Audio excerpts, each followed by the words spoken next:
But as a business owner, you also, use some of those things as opportunities, right? Like, hey, like there's some really good people that are going to be out there that could use an opportunity that, may have not taken a chance before, that may have not done something before. And like, it's kind of like shifting, like just a mindset shift of like, right? Like every market, every time, like there's always like opportunity, like, just like fast forwarding, like we were talking before, like one of the things like everyone, is if any realtors are listening to this, like over the last 6 years, it's all been the same phone calls. You find any foreclosures or like multifamily homes, please call me. And it's like, I know, like you and the 5,000 other people that want to buy the same thing, that thinking for 2011, like that you're going to find that you like, no, but what about like all you people that are like, oh, I want to go back to 2011. I wish I was in that market. But like, but now like there's office distress, right? And like, and again, like you have to be crafty. You have to know what you're doing, and it's not for everyone, and it may never come back.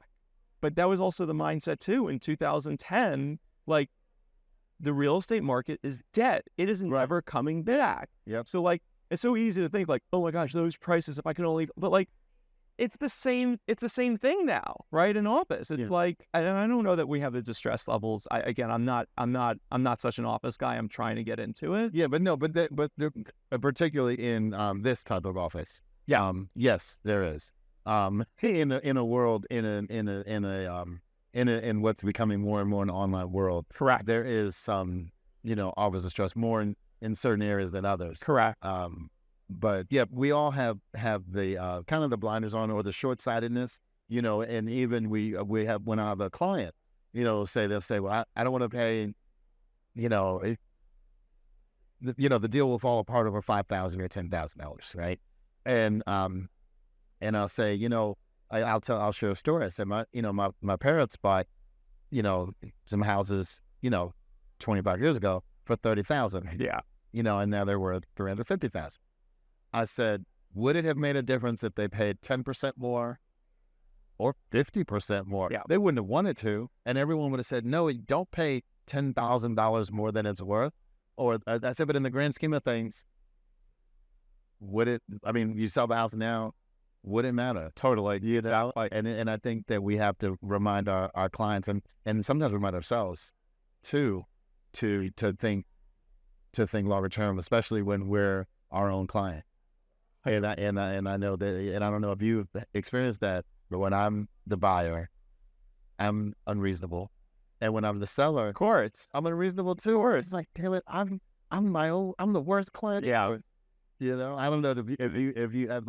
Yeah, I know. I remember on one. So we bought. I think this goes to 2017, and like we bought another multifamily in Central Connecticut, and I remember like there was some issue with the roof, and like we're haggling over $5,000, right? Maybe it was 10. I don't remember what it was, and like the broker was like, because in the commercial sense, like I use commercial brokers, more because I'm like a principal investor first, right? But meaning not, like I'm not looking to make my money on those right. transactions as that.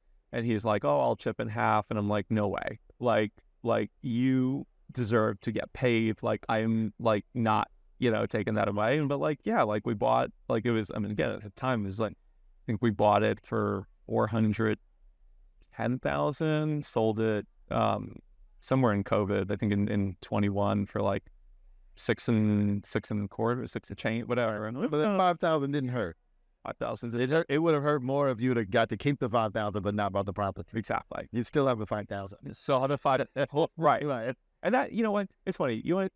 Probably there's the one biggest regret that I've had. Well, two. The biggest regret I've had throughout this whole time is just not going bigger, right? Like that building that I bought for $410,000, I should have bought for $4.1 million and sold it for 6 point, whatever it is. Like that is definitely a mistake. And the one that I've made throughout the process. The second biggest mistake was like being like, oh, like I don't want a 7.5% return, or I don't want a 9% return. I want to make sure it's a double-digit return. And it's like, but like the question is like, do the numbers work? Does it get you the experience, right? Mm-hmm. Like, does it get you, like, is it getting you what you want to that next point? And like, and you'll figure out, like, that's what business owners do, right? You're a business owner, like, we just figure out, like, okay, like, yeah, I bought it a little less return than I wanted, but like, it makes sense. I'm cash flowing. Like, of course, who doesn't want more money? Like, Right. and like, it's like the buyers that I see, like, have made the biggest mistake in the process with me have been the buyers where it's like, they could afford their mortgage. They weren't moving in 2-3 years where it's like, oh my gosh, if we buy this, are we overpaying a little bit? Right. Are we overpaying? I can't sell. Right? It's like these buyers, these are long-term buyers that are moving to a community. Right. With the family, they want to be the schools for the kids. Like, this is a long-term vision they had. Yeah. But they're haggling. And it's like, oh, like, there's $1,000 of rotted wood on the outside. Like, we need the sellers to do that. And it's like, but like we said, we're not going to like argue about, right? Remember, like, you're not buying new construction. I promise there's always work that needs to get done. Like, that's what real estate is.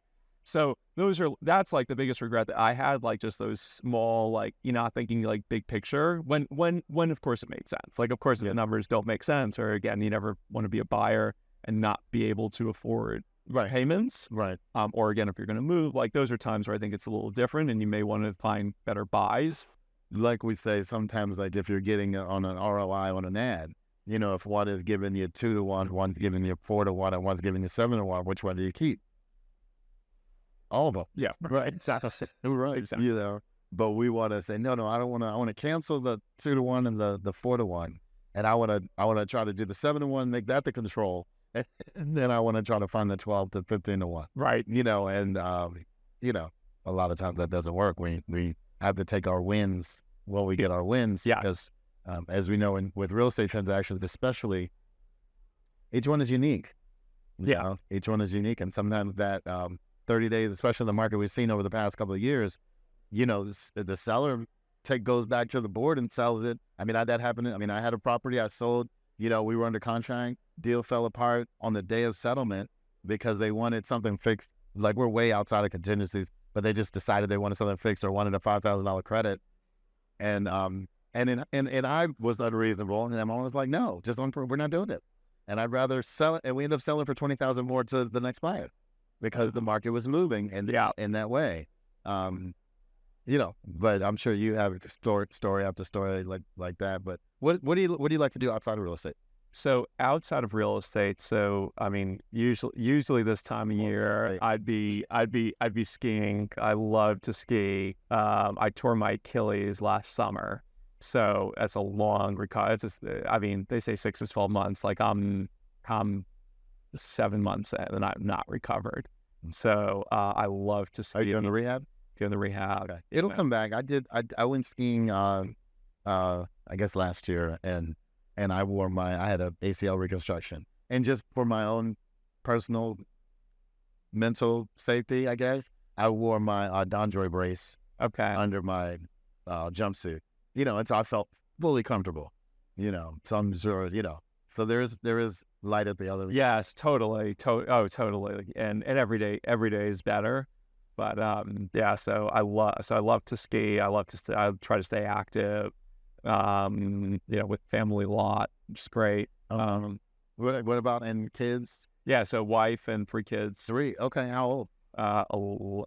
11, 7, and almost 2. Okay, okay. You got a little one in the house. Got a little one. Right. Yeah. Yeah. My youngest is 10, and I can't even remember the 2 time. I tell you the time. Well, from your 11-year-old. That time goes very quickly. Yeah, she's closer to being way closer to being out of the house than than newborn. I mean, it's just nuts. Like 7 years, right? She's out. Right. What do you So I mean, and tell a little bit about share your why. Like, why do you because you went from CPA, financial, restaurateur, packaging company, flips, real estate broker. But what is the reason? What gets you excited in the morning? Why do you work so hard? Why do you stay the course? So I think it started as like building a lifestyle. I mean, I really enjoy having a certain lifestyle. I'd say many times I don't have a lifestyle. Like, I don't have a life, but like, I know I'm building that. Like, I know some people are looking into retirement. Like, I don't have, and it's not, I mean, I do work a lot of hours, but like it's not that I want. It's not like I'm part of this hustle culture. Whereas Well, you worked a lot of hours across the street too. I worked a lot of hours across the street, and probably the salary was the same. You know what I mean? Regardless of whether you worked 8 hours or. Oh yeah, you're right, exactly. Yeah. Yes. Yeah. But yeah, so I'm in this build lifestyle. I love it. I really love the real estate part. I probably like the one thing that probably have the brokerage that I just don't love, because like always being on call.